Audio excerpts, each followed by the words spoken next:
بركة كبيرة جدا عندنا هنا في أمريكا وتحديدا في ولاية كاليفورنيا بزيارة مباركة لتسوني مريم. تسوني مريم ميلاد هي شريكة وزوجة أبونا الشهيد مينا عبود أو الشهير بأبونا مينا شابودين. أبونا مينا معروف عنه إن هو استشهد في بعد يعني أحداث ثورة يونيو 2013 في رفح، مظبوط، بالعريش، في المساعيد أو مساعيد في العريش، على ايد التنظيمات الارهابيه، وكان بيعلن ايمانه بالمسيح حتى النفس الاخير عندما طلب منه انكار ايمانه لكنه رفض، فاطلقت عليه الرصاصات وتم سحله وهو كان خارج من الكنيسه بعد القداس بعربيته. طبعا مشاهد لا يمكن ان تنسى، وكتير قوي بعد كده خدوا شفاعه ابونا مينا شابودين معاهم. والغريب وانا واحد اشهد عن ده ان هنا عندنا في امريكا كتير من الأسر عندهم في بيوتهم وفي مكاتبهم وفي عربياتهم صور للشهيد أبونا مينا شابودين. النهارده بقى معانا جزء منه، شريكة حياته تسوني مريم. بنرحب بوجودك معانا في كاليفورنيا. الله يخليك أستاذي، شكرا محبتك. احنا بقالنا كتير بنتفق نتقابل لكن الظروف ما كانتش مناسبة، لكن ربنا أراد النهارده إن احنا نتقابل في رحاب كنيسة الملاك سانتا أنا. أهلا بيكم. ماشي. تسوني، السر اللي بيبقى عند ناس كتير قوي دلوقتي، ايه اللي بتعمله تسوني مريم استكمال لمسيرة أبونا مينا شابودين في الخدمة، وليه ما زالت لابسة اللبس الأبيض من ساعة نياحته أو استشهاده يعني حتى هذه اللحظة؟ هو طول عمري إن شاء الله. ربنا يديك طول عمرك.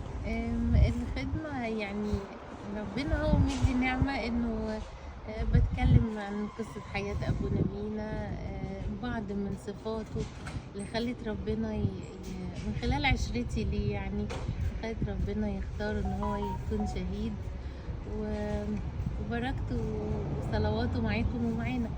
طيب، موضوع الطوب الأبيض دوت، هل أنت واخداه كمثلا تقليد في الكنيسة لزوجات الشهداء، ولا دي حاجة تبين إن أنت فرحانة بيه؟ اتمنى ان يكون تقليد في كل الناس، مش بس زوجات الشهداء. الابيض بيدي سلام طبعا. فهو طبعا احلى، وطبعا اتعلمته من حبيبتي تسوني انجيل.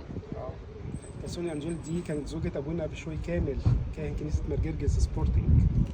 طيب تسوني، انت يعني خلال تواجدك في مصر الخدمات اللي انت بتقومي بيها علشان تساعدي بالذات اسر الشهداء الكهنه او شهداء الاباط يعني الموجودين في مصر، بتبقى عن طريق الخدمه ديت او بتعملي ايه بالظبط؟ هم زوجات الاباء الشهداء كلهم ناس بركه واحسن مني، يعني مش انا اللي بخدمهم هم ناس حلوين كلهم. لكن يعني هي بتبقى الخدمه انه كنايس بيطلبوا مثلا تعالي احضري معانا اجتماع، قولي كلمه. الناس في المشاكل وفي الحاجات يعني مشاكل زوجيه حاجات كده في الكنايس، برضو بحاول اتكلم معاهم. يعني فرحانه قوي ان واحده اتصالحت هي وجوزها عشان اتكلمت معاها، وهي حست ان تقولي انا حسيت الكلام ده من ابونا مينا مش مني، ففعلا اتصالحوا. فده فرحني جدا. يعني مواقف كتير بتبقى جميله ببركه ابونا. طيب، بركه ابونا، انا قلت في اثناء حديثي ان هو في كتير قوي من الاسر هنا عندها، وانا شخصيا في بيوتها في عربياتها في مكاتبها في شغلها صور لابونا مينا شابودين. هل في حد بقى صادف ان هو قابلك وحكى لك ان ابونا مينا هنا في امريكا عمل معاه معجزه؟ كتير. طب واحده منهم هنا في امريكا في مواقف كتير يعني الناس حكوها لي، بس انا مش بحفظ يعني اعتقد في حد مش متذكرة دلوقتي، بس كتير ناس يقولوا لي ده صاحبي، ده انا متابعة الفيديوهات بتاعتك. لا مش فاكرة موقف معين. طيب، خلال فترة علاقتك أو يعني شراكتك مع أبونا مينا في السر الزيجة المقدس، إن أنت أنجبتي من أبونا مينا طفلتين مينا ويوسف دلوقتي بقوا عروسين بقى. أيوه.